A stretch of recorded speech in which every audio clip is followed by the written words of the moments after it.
En esta época de vacaciones, qué bueno irse con los chicos a las piscinas, a la playa y poder disfrutar en familia.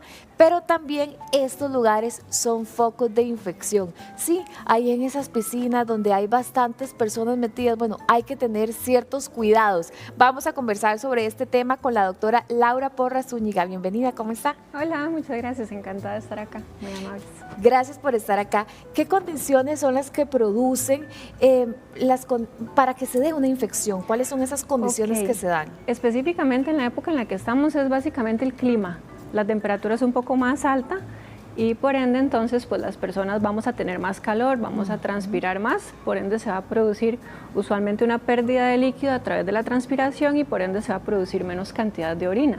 Eso hace que las personas orinemos menos y por ende entonces se da más tiempo a que las bacterias se multipliquen dentro de la vejiga. Eso es un factor que puede afectar bastante, entonces hay que mantenerse bastante hidratado. Además, si a eso le aumentamos que estamos en una época que es de mucha humedad, eso favorece pues, un ambiente propicio dentro de la zona genital de las personas para que haya un crecimiento bacteriano. Laura, ¿qué pasa cuando uno va, por ejemplo, a las piscinas, al mar, y se deja el traje de baño mojado? Uno sale de la piscina y se va a almorzar con el traje, la pañoleta por encima. ¿Eso cómo nos puede afectar? Eso es en realidad es una costumbre muy frecuente de las personas, pero es pésima, especialmente para las niñas y para las mujeres, incluso para las mujeres que ya son posmenopáusicas. Resulta que hay un aumento de humedad en la zona genital que va a favorecer el crecimiento de bacterias y además recordemos que las piscinas, el mar pueden tener agua que está contaminada con bacterias y por ende si nosotros las mantenemos cerca de los genitales pues las bacterias pueden entrar en contacto con nuestra uretra y ascender hacia la vía urinaria. Laura, entonces, ¿cuál es la recomendación en este caso? La recomendación es siempre, inmediatamente salimos del agua, quitarnos esa ropa, inmediatamente, la ropa del traje de baño, la pañoleta, el paño, lo que tengamos y acostumbrar a los chicos siempre a tener ese hábito, ¿verdad? Para evitar problemas a futuro, tanto en hombres como en mujeres. A veces uno dice, ay, es que voy a comerme el guillo y ahorita vuelvo. Eso puede ser un problema para más adelante. ¿Sí? ¿Cuánto tiempo no deberíamos de estar con la ropa interior húmeda? En realidad nada. No deberíamos dejarle nada de chance a las bacterias de que puedan generar algún problema. Doctora, ¿y cuáles son esos síntomas que aparecen cuando uno tiene una infección urinaria? Los síntomas primordiales son una necesidad imperiosa de estar orinando, o sea, como una urgencia, necesidad de ir a orinar a cada rato, mucha frecuencia. Cuando orinan las personas usualmente sienten mucho ardor en la zona pues, vaginal porque muchas veces los niños y los adultos mayores no nos saben decir dónde, pero nos dicen que es como en la zona vaginal. Pero básicamente es en la uretra, es un ardor, una sensación hasta que a veces la describen como cuchillas dentro de la uretra, que se propicia justamente cuando la persona va a expulsar la orina. También tienden a orinar poca cantidad, tienen dolor pélvico, dolor de espalda, y si ya a eso le asociamos fiebre, escalofríos, malestar general, vómitos, pues ya ahí estamos ante una infección un poco más severa, ¿verdad? ¿A qué se debe las infecciones que son recurrentes? Es decir, la persona llega, tiene una infección urinaria, se toma las medicinas, se recupera y a los días otra vez y vuelve a empezar el ciclo. ¿Por qué? Es bastante frecuente y básicamente es porque las personas logran disminuir la carga bacteriana pero no eliminar por completo la bacteria. Entonces eso pasa mucho nosotros somos muy insistentes con que los antibióticos primero tienen que estar bien indicados porque los antibióticos es únicamente para tratar infecciones bacterianas.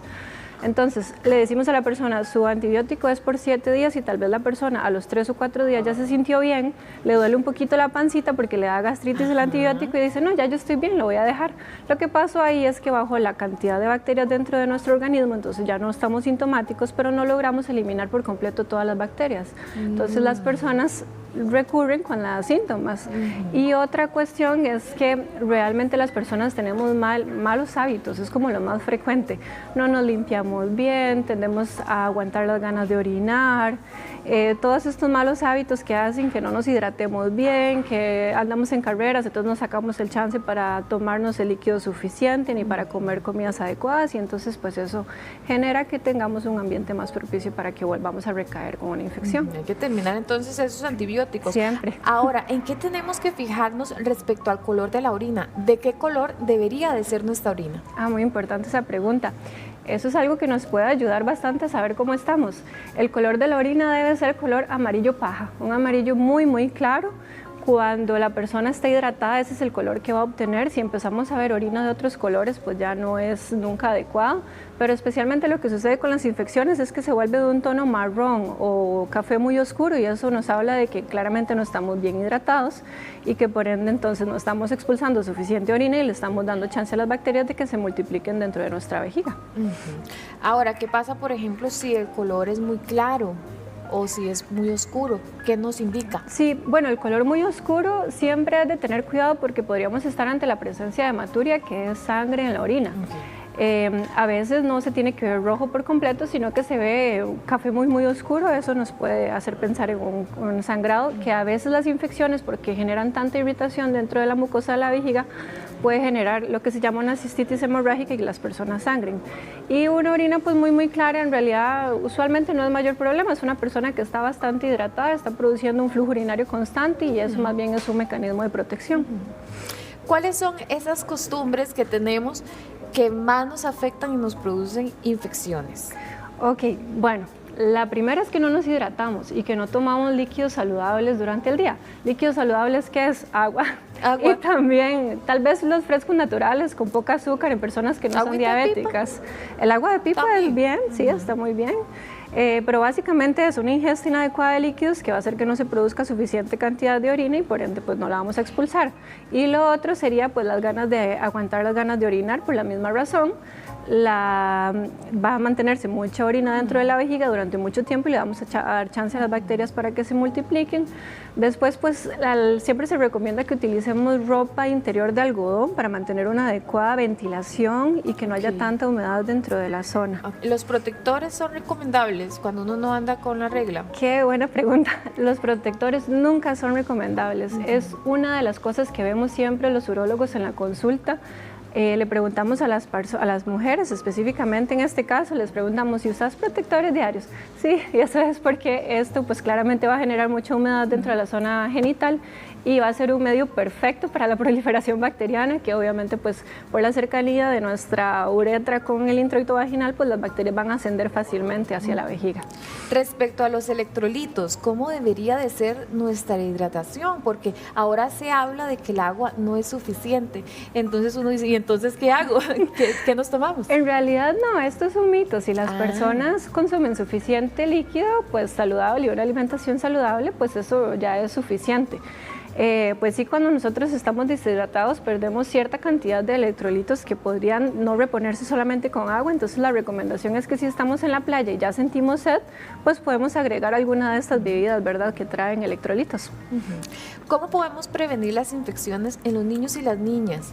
Porque nosotros nos podemos cuidar a nosotros mismos, pero ¿cómo cuidamos de ellos? Sí, acá lo más importante son los buenos hábitos. Cuando estamos tratando de quitar pañales, siempre enseñarles, pues tener una buena higiene. A las niñas definitivamente enseñarles a limpiar de adelante hacia atrás para no generar un arrastre de bacterias desde el ano hacia la zona vaginal, ¿verdad?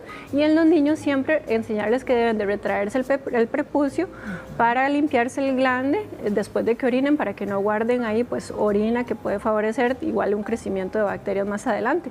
Enseñarles a consumir bastante líquido y lo más importante, como determinar en ellos esas señales de alerta de que tienen ganas de orinar, porque ellos están jugando, no tienen ganas de ir a orinar. Entonces uno les dice, ¿quieres ir a orinar? No, mamá, no quiero, pero si necesitan, entonces acostumbrarse, aunque digan que no, mejor llevarlos a orinar y pues hacerles esa buena costumbre. Dice que le detectaron algunas bacterias, le hicieron unos exámenes, le dan muchas ganas de orinar, pero nada más allá de eso. Tiene dolor al orinar. ¿Qué podría ser? Pues si tiene ardor para orinar, dolor para orinar, siempre hay que descartar una infección urinaria. Entonces lo que corresponde en este caso es hacer un examen general de orina en el que podemos ver varias cosas: si tiene pérdida de sangre, si tiene glóbulos blancos, si tiene bacterias reportadas en el sedimento, cómo está ese grado de acidez de la orina. Y definitivamente algo que recomendamos mucho es siempre hacer algo que se llama un urocultivo, que es un estudio. ¿Eso le hicieron? Le hicieron un urocultivo. Sí, pero dice que no tiene nada. Ok, cuando no se logra identificar un germen, entonces estamos ante probablemente otro tipo de patología. Puede ser una inflamación por alguna otra razón. A veces hay que hacer diagnósticos diferenciales con dolores pélvicos, malestares ginecológicos, incluso algunos dolores de espalda, colitis pueden relacionarse a eso. ¿Puede estar relacionado con algo que no sea urinario? Sí, sí podría ser. Siempre hay que descartar siempre hay que descartar la posibilidad. ¿Cuáles son los análisis que ustedes envían cuando una persona, pues ustedes pueden sospechar que tiene una infección urinaria? Sí, pues como les decía, el examen general de orina es lo más básico, ¿verdad? Ese es un examen que sale en cuestión de 20 minutos, una hora. El otro es un cultivo de orina, se llama un urocultivo, en el que nosotros podemos identificar cuál es la bacteria y cómo tratar la bacteria, ¿verdad? Eso es lo más importante. Siempre es recomendable cuando uno ve a la persona identificar si es necesario hacer un hemograma u otros valores importantes para ver que no tenga una respuesta pues inflamatoria en todo su cuerpo, que esté hablando de una infección más severa, porque una infección urinaria no tratada de forma correcta puede volverse muy grave. Ok, ahora, ¿cuáles son los antibióticos o en qué casos es que ustedes mandan antibióticos? Ok, solamente en las personas que son sintomáticas. Aquí es súper importante educar a la población en general y hablarles sobre un término que se llama bacteriuria asintomática. Eso quiere decir que las personas, algunas por diferentes condiciones, por ejemplo las personas que tienen sondas, que tienen catéteres, puede ser que ya tengan, o las personas que tienen litiasis, o sea, piedras en la vía urinaria, puede ser que ya convivan con bacterias dentro de su vía urinaria. Eso es como las bacterias que tenemos en la piel, todas las tenemos, si no nos están enfermando las podemos dejar ahí. El problema es cuando esas bacterias se vuelven ya un poco más agresivas o se multiplican entre sí, entonces la cantidad de bacterias que hay ya se vuelven un problema y nuestro sistema inmune no los logra mantener a raya y entonces ya nosotros sí nos volvemos sintomáticos. Entonces básicamente las infecciones que ameritan antibióticos son las infecciones que son sintomáticas. Sintomáticas. Laura, ¿y en qué momento una infección ya se puede volver crónica? Que uno, lo que le decía, que no se quita. Ok, puede ser en estos casos con las personas que tienen piedras urinarias, personas que tienen catéteres, que han tenido cirugías recientes en la vía urinaria, que han necesitado entonces algún grado de instrumentación por el cual entonces puedan haber entrado bacterias.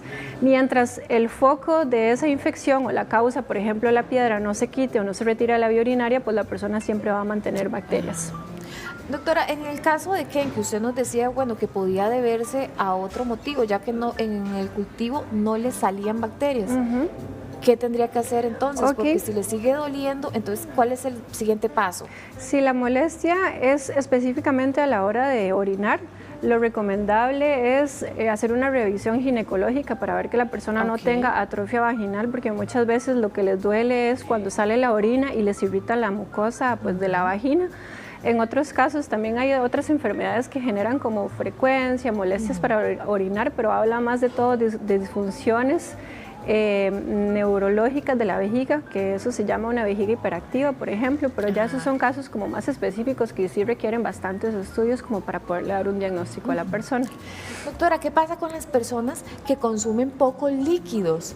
¿Cuáles son los efectos que se pueden producir en el cuerpo? Sí, los efectos de consumir poco líquido es básicamente que vamos a estar deshidratados. Vamos a tener una orina muy concentrada que va a traer muchos cristales, entonces van a pasar dos cosas. Puede ser que tengamos una combinación perfecta para que se nos formen piedras en la vía urinaria y lo otro es que como se produce un poco flujo urinario, se va a producir poca orina y la persona va a expulsar poca orina porque no hay bastante, entonces no va a tener un estímulo y eso va a dar chance para que las bacterias se multipliquen y nos volvamos pues propicios a tener una infección. ¿Por qué será que se da tanto en el caso de los niños, doctora, que andan ahí por ahí jugando, vacilando, chiroteando, pero cuando ya regresan a la casa a orinar, les duele, como que les arde?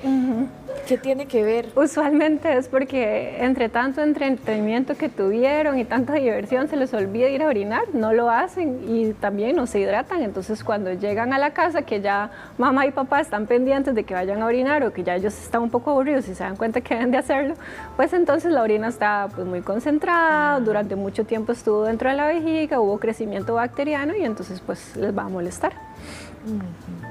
Doctora, le agradecemos mucho por habernos acompañado esta mañana, muy amable. No, gracias a ustedes, este es un tema muy importante, gracias a ustedes por darle importancia. Gracias por estar aquí con nosotros. Pequeñísima pausa comercial, ya casi regresamos.